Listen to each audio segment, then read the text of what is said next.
High everyone, good morning. সোনামায়ের চ্যানেলে তোমাদের সবাইকে স্বাগতম। তো আজকে আমি একটা নতুন ভিডিও নিয়ে চলে আসছি। তো আজকে যাব আমি ভ্যাকসিন নিতে, মানে হচ্ছে আজকে দ্বিতীয় ভ্যাকসিন, সেকেন্ড ডে। তো আজকে আমাদের এখানে ওয়েদারটা তোমাদের সাথে শেয়ার করি। এতদিন ধরে বলছিলাম বৃষ্টি হচ্ছে না, কিন্তু আজকে বৃষ্টি হচ্ছে। দাঁড়াও দেখাচ্ছি। দেখো বৃষ্টি কিন্তু পড়ছে, আর ওয়েদারটা বেশ ভালো, ঠান্ডা ঠান্ডা আছে।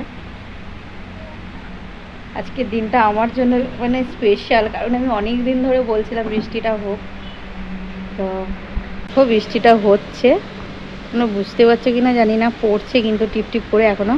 রাতে তো খুব বৃষ্টি হচ্ছিল, আমার না খুব ভালো লাগে বৃষ্টিতে ভিজতে, কিন্তু এখানে আসার পর থেকে আমি বৃষ্টিতে ভেজা কী জিনিস ভুলেই গেছি। তো যাই হোক, আমার তো খুব ভালো লাগছে। আর কাদের কাদের ওখানে বৃষ্টি হচ্ছে অবশ্যই জানিও।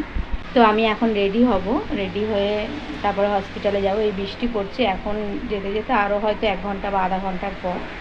তো চলো রেডি হয়ে নিই। আর ওখানে গিয়ে যদি আমি ভিডিও করতে পারি অবশ্যই করবো, কারণ এই বৃষ্টির মধ্যে ফোন বার করে ভিডিও করাটা সম্ভব হবে না। আবার হসপিটালের মধ্যে করতে দেবে কিনা সন্দেহ, যদি করতে দেয় বা আমি যদি পারি তাহলে আমি অবশ্যই ভিডিওটা করব। তো চলো আমি রেডি হয়ে আসি, তারপরে আবার কথা বলছি। তো ফ্রেন্ডস, আমি তো রেডি হচ্ছিলাম, চুলটা বেঁধে দিয়েছিলাম শুধু, শুধু টিপ পরেছি আর সিঁদুরটা এক্ষুনি পরলাম। তো রেডি হচ্ছিলাম, তো তোমাদের দাদাভাই বললো যে ও আস্তে আস্তে লেট হবে, মানে 12:30 বাজবে। তো আমি বললাম তাহলে ঠিক আছে, এখন আর রেডি হব না, রান্নাটা করে নিই, কারণ ইঞ্জেকশন দিলে না রান্না করতে ইচ্ছা হয় না, খুব হাত ব্যথা থাকে। এই কারণে ভাবছি রান্নাটা করে নিই। কিছু করবো না আজকে, ডিমের শুধু ঝোল করব, আর কিচ্ছু করবো না, ইচ্ছে নেই কিছু করার। তো চলো কাজগুলো করে নিই, তারপরে আবার যাওয়া হবে, লেট করে একটু যাওয়া হবে। আর ওয়েদারটাও তো ভালো না, বৃষ্টি হচ্ছে। একদিকে ভালোই হলো যে একটু লেট হলো, আর আমার ঘরের সমস্ত কাজও হয়ে যাবে। তো চলো দেখতে থাকো। তো দেখো, তোমাদেরকে আমি বললাম না যে এখানে বৃষ্টি হচ্ছে, কিছুক্ষণ আগে, হয়তো 10-15 মিনিট আগে। তারপরে ওয়েদারটার অবস্থা তোমরা একবার শুধু দেখো, দেখার পরে অবশ্যই কমেন্টে জানিও যে এতে তোমরা কি কমেন্ট করতে চাও। তো তোমাদের আমি দেখাচ্ছি, চলো বাইরে গিয়ে দেখো বন্ধুরা, কি পরিমাণে রোদ উঠেছে। মানে এখন বাজে হচ্ছে ওই 11:30-12টার মতো হবে। তো এত পরিমাণে রোদ্দুর হয়েছে যে রাস্তা দেখো, তোমাদের আমি দেখাচ্ছি রাস্তাটা, আমাদের রোডটার পুরো জল, মানে ভেজা ভাবটা পুরো টেনে নিয়েছে রোদের কারণে, এতটা পরিমাণে তাপ। কেউ বলবে এখানে বৃষ্টি হয়েছে। তো যাই হোক, এখানে এরকমই হয়, বৃষ্টি হবে আবার কিছুক্ষণ, মানে বৃষ্টি হবে আবার কিছুক্ষণ রোদ উঠবে, ঠিক এরকম। দেখো তোমাদের আমি দেখাচ্ছিলাম রোদটা কতটা পরিমাণে উঠেছে। তো আমরা যখন আবার মানে ডক্টর দেখাতে গেছিলাম তখন দেখছিলাম আবার বৃষ্টি পড়ছিল। এখন যেরকম দেখো, কেউ বলবে এখানে বৃষ্টি হয়েছে, কেউ বলবে না, কিন্তু কিছুক্ষণ পরের ভিউটা তোমাদের আমি দেখাচ্ছি, দেখতে থাকো। তো আমার রান্না কমপ্লিট, আমার অবস্থাটা দেখো, আমি প্রচুর পরিমাণে ঘেমেছি, এত গরম। আর বিশ্বাস করো, একটু ঠান্ডা হয়ে যাচ্ছিল, তাও কি আর বলা। তো রান্না হয়ে গেছে, শুধু উচ্ছে আলু ভাজাটা এসে ভাজবো, কারণ এখন আর ভাজার সময় নেই।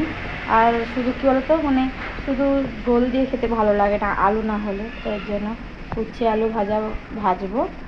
তো চলো এবার ফ্রেশ হয়ে নিই, রেডি হবো, আমিও রেডি হব, বাবুকে রেডি করবো। ঈশান ঘুমাচ্ছে ওই সোফার ওখানে। তো চলো রেডি হয়ে আসছে।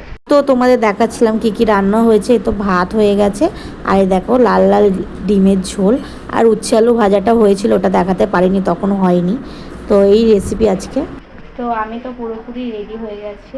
তো এই জামাটাই পরলাম, কারণ এই জামাটা পরলে কী বলো তো, হাতে ইঞ্জেকশন দিতে সুবিধা, নাহলে না ফুল হাতা করলে অনেক অসুবিধা হয়। আমার সব জামা কাপড়ই বেশিরভাগ ফুল হাতা, তো এর জন্য এই জামাটাই পরলাম।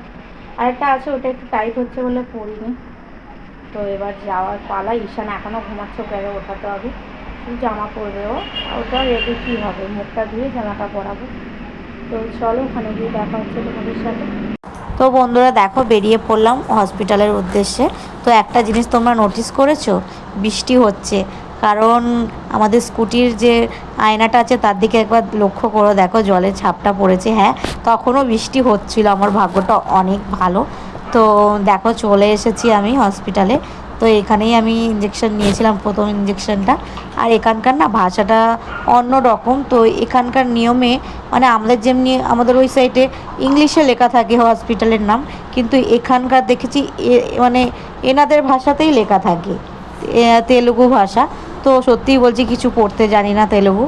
তো এই দেখো আমার ছেলে যাচ্ছে আগে, আর ওই দাদাটাকে তো বলবো বিশ্বাস করো অনেক ভালো, আর এই ম্যাডামটা আমার জন্য অনেক করেছে। তো ইনি আমাকে পারমিশন দিল, কারণ সবাই চলে গেছে লেট হয়ে গেছে বলে, কিন্তু দিয়েছিল তাও পারমিশন যে দেখো ভেতরে আছে কিনা কোনো স্টাফ, মানে নার্স আছে কিনা যে ইঞ্জেকশন দিতে পারবে। তো কিন্তু আমাদের ভাগ্যটা, মানে আমার ভাগ্যটা এতটা পরিমাণে খারাপ হয়ে গেছে যে কি বলবো, ইঞ্জেকশন দিতে কোনো ম্যাডাম নেই, ওনারা সবাই চলে গেছে বৃষ্টির কারণে। কী আর করব, ভাগ্য খারাপ হলে যা হয়। আমার মুখটা দেখে বুঝতেই পারছো যে এত কষ্ট করে আসলাম, কিন্তু ইঞ্জেকশনটা হলো না। কালকে আবার ডেকেছে, কোনো প্রবলেম হবে না, একদিন ওয়েট করলে কিছু হয় না। তো বেরিয়ে পড়লাম আবার ওখান থেকে, একটু বাজারে যাব। বাজার বলতে কোনো কিছু বাজার করব না, শুধু একটা আমার জুতো কিনবো, কারণ আমার জুতোটা খারাপ হয়ে গেছে। এই দেখো এই কালারের জুতোটাই আমি কিনেছি। তো তো বন্ধুরা, আমি আজকে আমার ইঞ্জেকশন দেয়নি, মানে লেট হয়ে গেছিলো এই কারণে, আর আমি একটু লেট করেই গেছিলাম, এই কারণে ইঞ্জেকশন দেয়নি। তো এই দেখো জুতো কিনে নিয়ে এসেছি, আর আমার ছেলে ওই দেখো গাড়ি নিয়ে আসছে। পাপা গাড়িটা দেখিয়ে দাও। এই কিনে নিয়ে এসেছি, কিচ্ছু হয়ও নি, কোনো লাভও হয়নি, আবার কালকে ডেকেছে, আবার কালকে যেতে হবে। তো আজকের ভিডিওটা এই পর্যন্ত। যদি ভালো লেগে থাকে তাহলে অবশ্যই একটা লাইক, কমেন্ট আর সাবস্ক্রাইব করে দিও। Bye bye.